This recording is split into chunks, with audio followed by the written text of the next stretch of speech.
Good morning.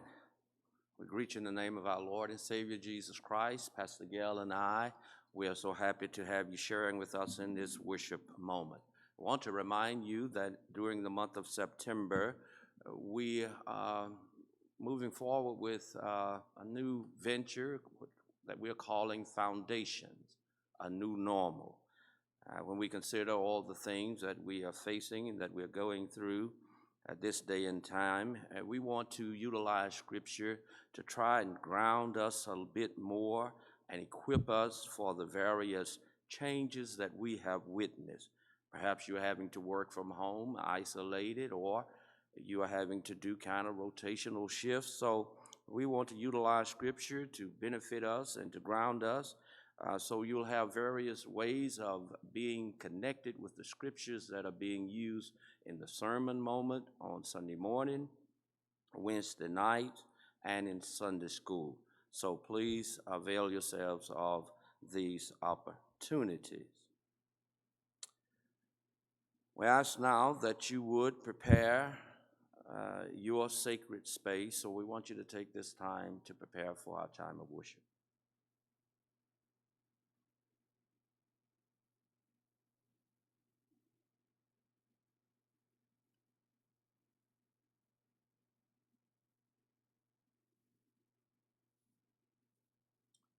Now, if you would, bow with me for our opening prayer. You, O God, who art from everlasting to everlasting, you are our help in ages past and our hope for days to come.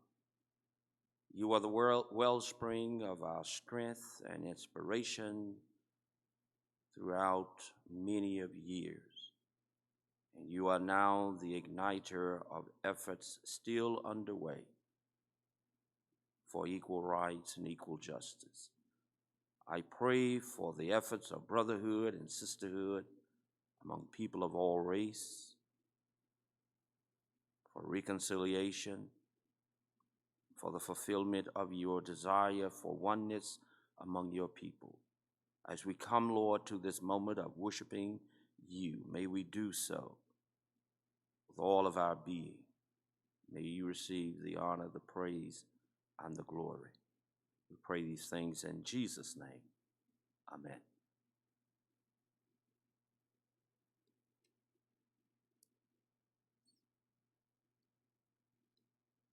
Please join me in singing our hymn of praise.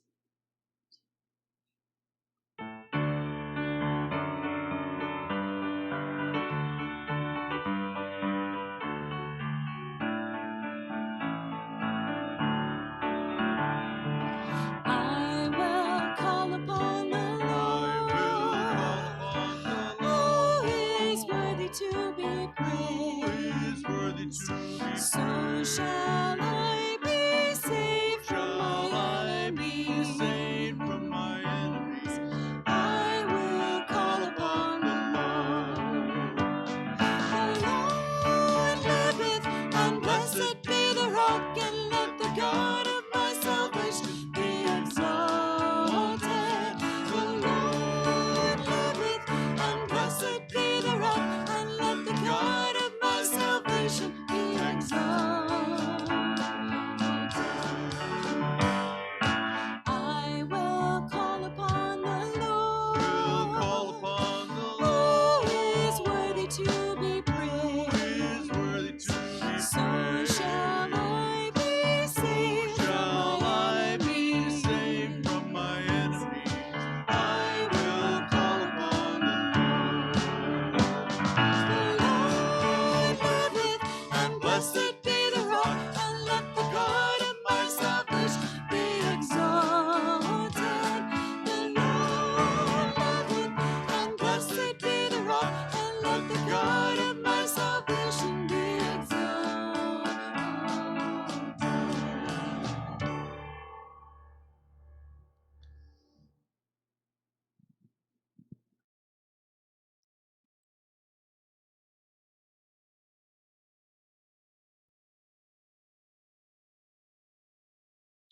Good morning, everyone.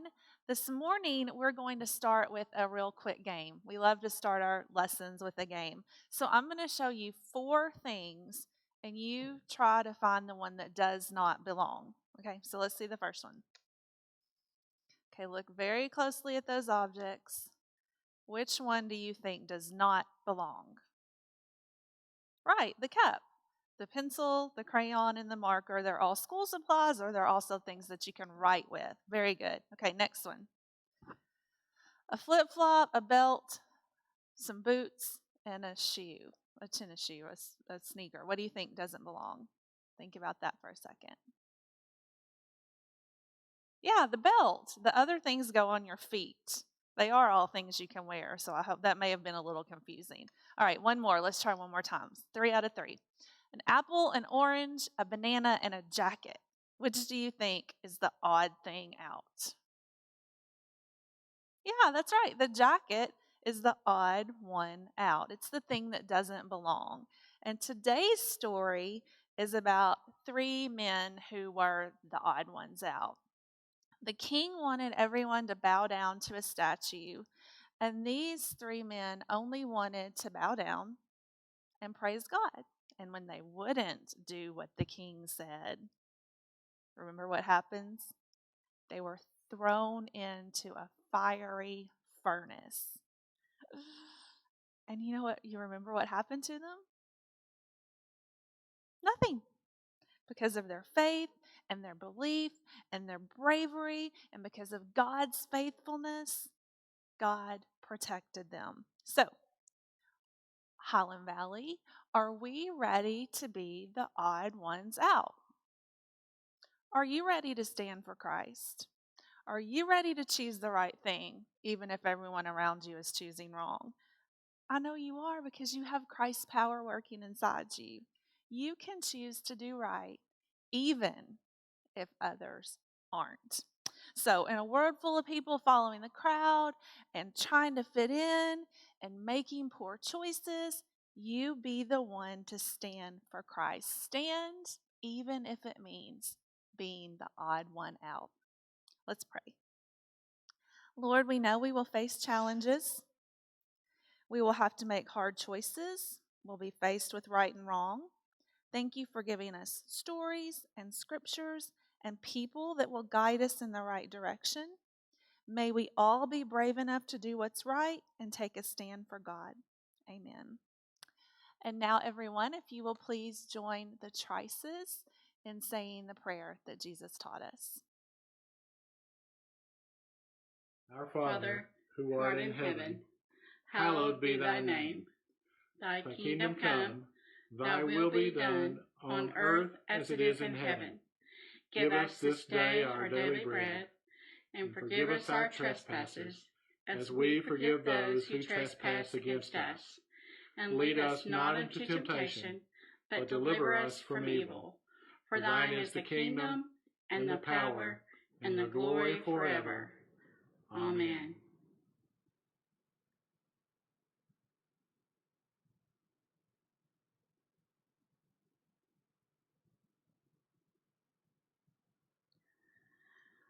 Our story today from the book of Daniel, our foundational story, is the story of 3 young Jewish men who survived what could have been a horrific death in a fiery furnace. Most of us who grew up in the church and or attended VBS every summer when we were children are familiar with this story, yet I realize that as a child, I could not comprehend the amount of faith it took for these 3 men to be willing to die rather than to obey an order that compromised their beliefs. So now listen to this story from Daniel chapter 3. Shadrach, Meshach, and Abednego answered the king, "O Nebuchadnezzar, we have no need to present a defense to you in this matter. If our God, whom we serve, is able to deliver us from the furnace of blazing fire and out of your hand, O king, let him deliver us. But if not, Be it known to you, O king, that we will not serve your gods, and we will not worship the golden statue that you have set up." Then Nebuchadnezzar was so filled with rage against Shadrach, Meshach, and Abednego that his face was distorted. He ordered the furnace heated up 7 times more than was customary, and ordered some of the strongest guards in his army to bind Shadrach, Meshach, and Abednego and to throw them into the furnace of blazing fire. So the men were bound, still wearing their tunics, their trousers, their hats, and their other garments, and they were thrown into the furnace of blazing fire. Because the king's command was urgent and the furnace was so overheated, the raging flames killed the men who lifted Shadrach, Meshach, and Abednego. But the 3 men, Shadrach, Meshach, and Abednego, fell down, bound into the furnace of blazing fire. Then King Nebuchadnezzar was astonished and rose up quickly. He said to his counselors, "Was it not 3 men that we threw bound into the fire?" They answered the king, "True, O king." He replied, "But I see 4 men unbound walking in the middle of the fire, and they are not hurt, and the 4th has the appearance of a god." Nebuchadnezzar then approached the door of the furnace of blazing fire and said, "Shadrach, Meshach, and Abednego, servants of the Most High God, come out, come here." So Shadrach, Meshach, and Abednego came out from the fire, and the satraps, the prefects, the governors, and the king's counselors gathered together and saw that the fire had not had any power over the bodies of those men. The hair of their heads was not singed, their tunics were not harmed, and not even the smell of fire came from them. This is the word of God for the people of God. Thanks be to God. Will you bow with me for prayer? Oh God, we are indeed grateful today for your word, for the truth it contains, and for the opportunity to hear from you today. May the words of my mouth and the meditations of our hearts be acceptable in your sight, O Lord, our strength and our Redeemer. Amen. Unlike many of the books in the Hebrew Bible, the book of Daniel begins with an identifiable point in history, the 3rd year of the reign of King Jehoiakim of Judah, which was approximately 605 before the Common Era.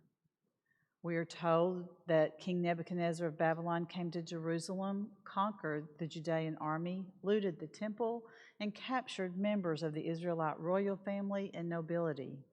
The writer defines the characteristics of those who were taken from their land in this way: young men without physical defect and handsome, versed in every branch of wisdom, endowed with knowledge and insight, and competent to serve in the king's palace. The plan was to assimilate the young men, teaching them the Chaldean language and customs for 3 years, feeding them well, preparing them to serve in the king's court. The king even required that their names be changed to Chaldean names. The book focuses on 4 of the young men, and we know one of them is Daniel, for the writer continues to utilize his Judean name, while I doubt any of us could remember the original names of the 3 in our text today, for they kept their new names, new Babylonian names. The book of Daniel was written to provide the Israelites with hope and encouragement as they suffered through the reign of a foreign power, a regime that brought devastation to their land while religious elites and nobility were held captive in Babylon, creating a vacuum in Jewish leadership. This, of course, was the beginning of a series of foreign rulers for the land of Palestine. The book contains 3 experiences of the Jewish captives that test their fidelity to the Lord God Almighty.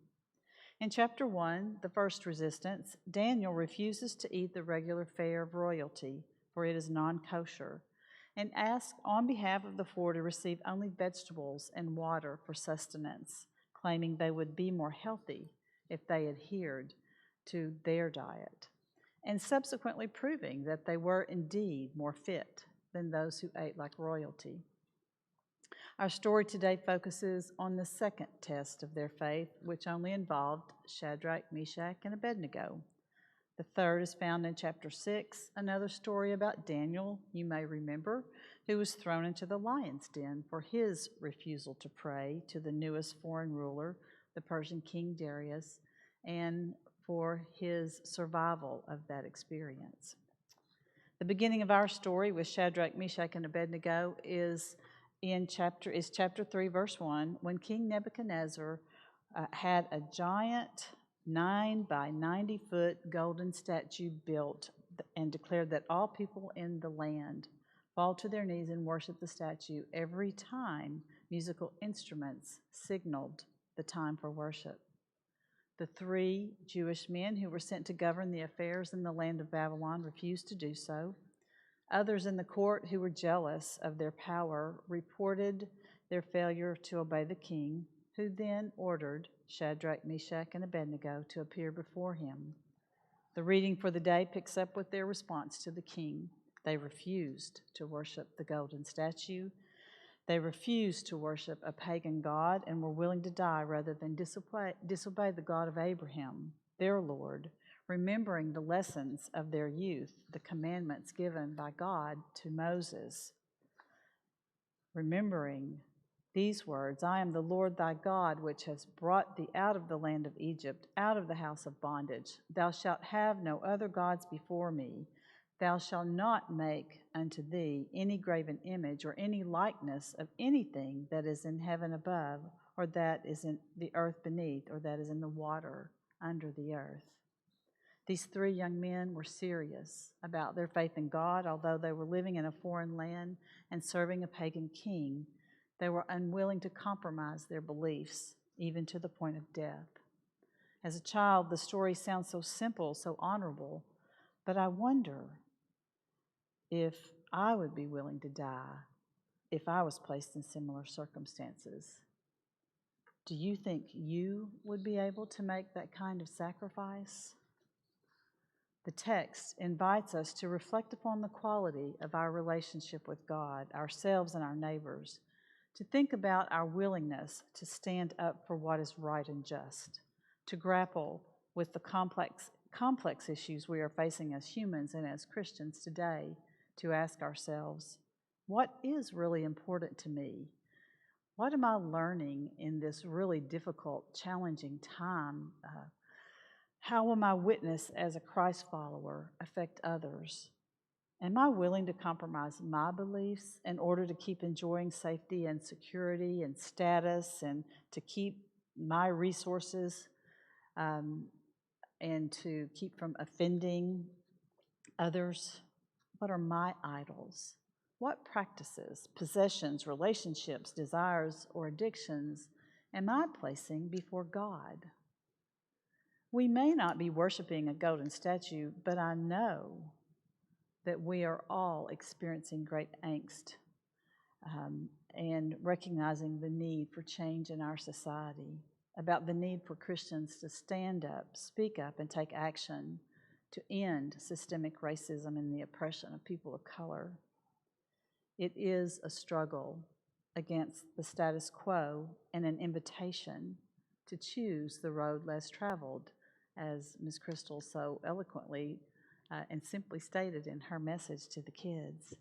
It's an invitation to ask ourselves, am I truly willing to take up the cross of Christ and follow his teachings, to place God's will before my own? We included this passage in our foundation series because it applies to our current challenges as humans and as Christians in at least 2 ways.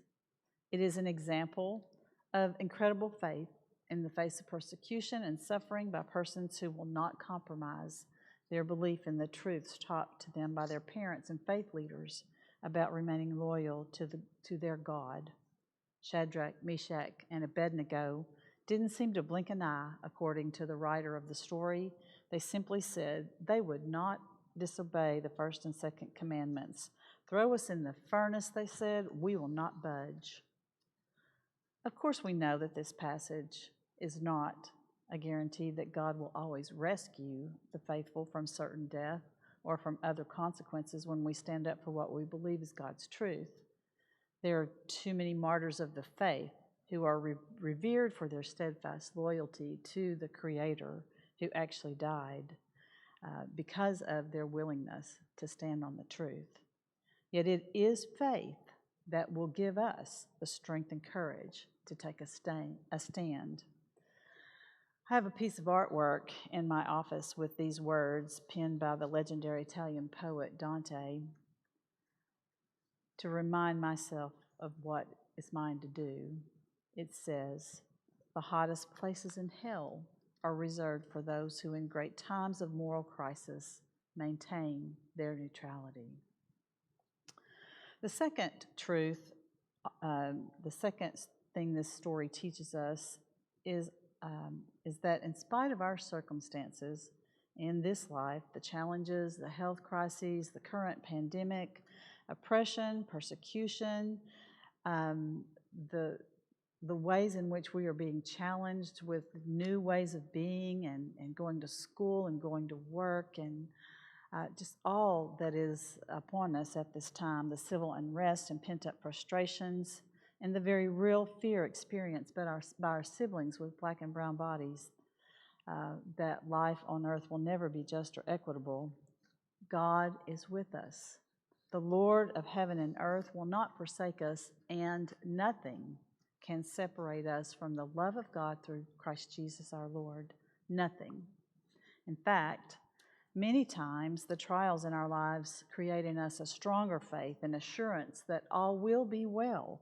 All manner of things will be well, as Julian of Norwich says, that when we let go and let God, as we learn that God is carrying us through the storm, through the valley, through what the Reverend Dr. Howard Thurman called the vicissitudes of life, through every moment in our lives, the presence of God's Spirit can and will bring peace into our hearts and our minds as we trust in these truths. As we allow the fruits of the Spirit, love, joy, peace, patience, kindness, generosity, faithfulness, gentleness, and self-control to permeate our lives and help us grow. Our mission, friends, is to make Christ's love real in this world every single minute of every single day as we seek to emulate Jesus, the God who became flesh and moved into the neighborhood, the God who came to show us what love in action looks like. The simple truth is this: God is love, and we are empowered by that love to do our part to build the kingdom, the beloved community where we are planted, and we will not be able to create that community until there is justice and equity for all humans. Our challenge, dear friends, is to do whatever we can at any given moment in spite of our current challenges, knowing our strength comes from the Lord. The Lord our God will give us the courage and the faith to make it through these times. And so let us stand on that truth. Will you bow with me for prayer? This is a prayer for the courage to do justice from the United Methodist Hymnal. O Lord, open our eyes that we may see the needs of others. Open our ears that we may hear their cries. Open our hearts so that they need not be without succor. Let us not be afraid to defend the weak and the disenfranchised because of the anger of the strong, nor afraid to defend the poor because of the anger of the rich. Show us where love and hope and faith are needed, and use us to bring them to those places. And so open our eyes and our ears that we may, this coming day, be able to do some work of peace for you, O Lord. Amen.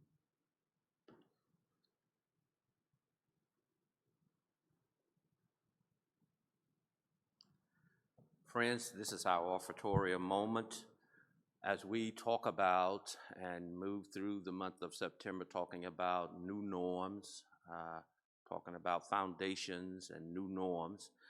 Perhaps one of those new norms for you have been how to continue to be supportive in giving and contributing to the ministry. But I know that many of you have found that new norm and continue to be of support because of what we've seen in our income here at Highland. So we want to thank you for how you have made that adjustment. I want to encourage you now, as you are blessed through this song by Sharon's playing, that you would make your contribution to support ministries here at Highland Valley.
Thank you, Miss Sharon. That was beautiful, beautiful.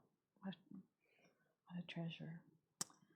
Friends, God is inviting us deeper and deeper into relationship, into the path of discipleship, into the willingness to be a light, to be salt, to do the work of justice and build God's kingdom. If you are experiencing a nudge to maybe accept Christ as your Savior, if you have not already done so, if you would like to know more about Highland Valley United Methodist Church and the process by which one can become a member, if you are experiencing a call to ministry throughout this time of discernment and kind of being in a different space, please contact Pastor UC or myself by calling the church office. Blessings be upon you, friends. Please join me in singing our hymn of commitment.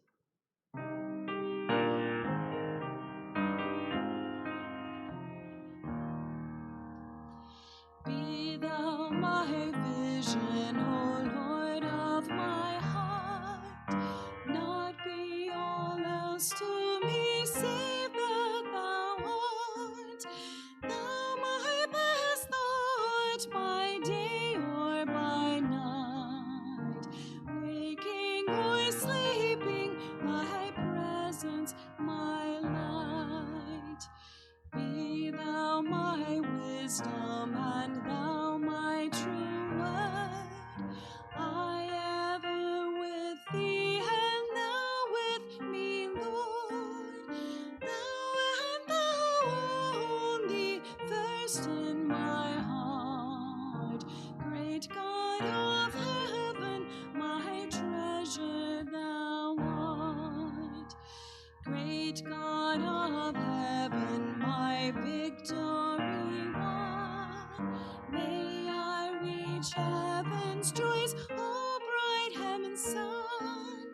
Heart of my heart, whatever befall, still be my vision, O ruler of all.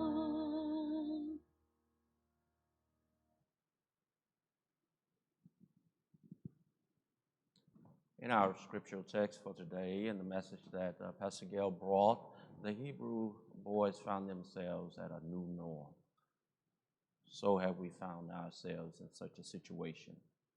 We want to make sure that our faith is grounded in Jesus Christ in such a way that when changes comes into our lives, we maintain our faithfulness.